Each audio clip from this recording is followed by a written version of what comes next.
Welcome back. So now we're looking at the estimate of the constant variance term. So we've had a look at the Anova, how to conduct the test, how to put together the Anova table. We've seen the assumptions, and now we'll see the estimate of our constant variance.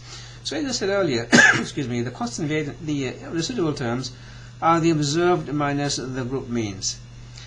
Now, S squared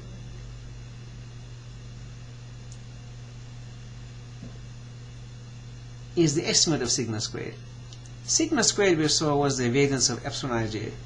That means I can estimate the sigma squared by the variance of Eij.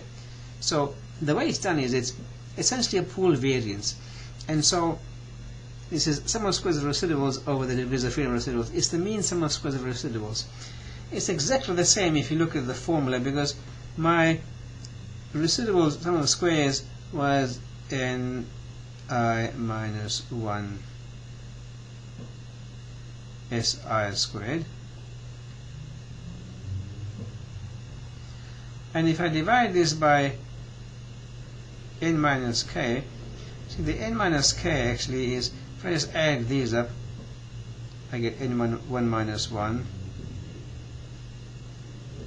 plus n2 minus 1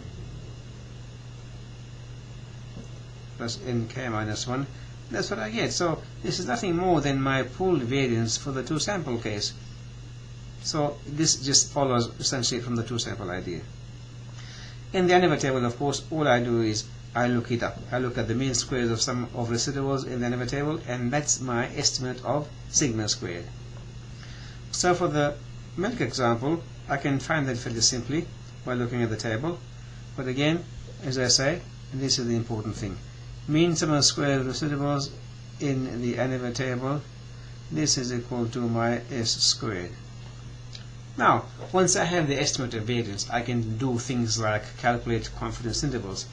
So again, if I compare with the two sample case, for a difference of two means, my formula was the difference in the means and the t value that came from tables, and the S times 1 over n1 plus 1 over n2. Now here, this decides the degrees of freedom for my t distribution. My S in this case is the mean sum of squares of residuals. I'm dividing this by n minus k. Yeah, n minus k. So whenever I use S over here, I need to use a t distribution with n minus k degrees of freedom whenever I use a t distribution.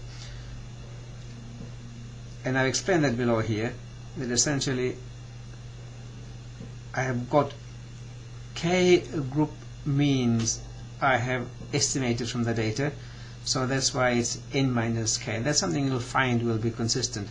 I had n observations altogether, and I've reduced degrees of freedom by k because I had k groups in the data, and I had to work out k means before I could work out the variances.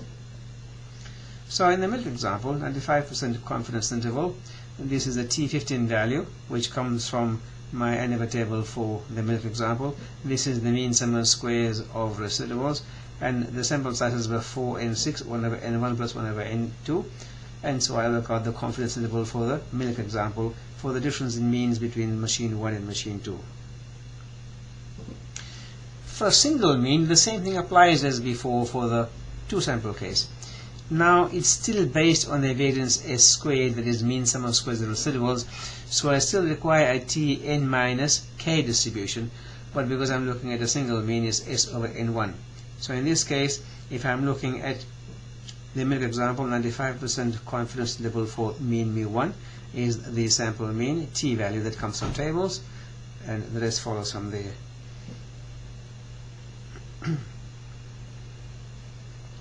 Multiple comparisons is the next thing we look at. How do we actually decide when we have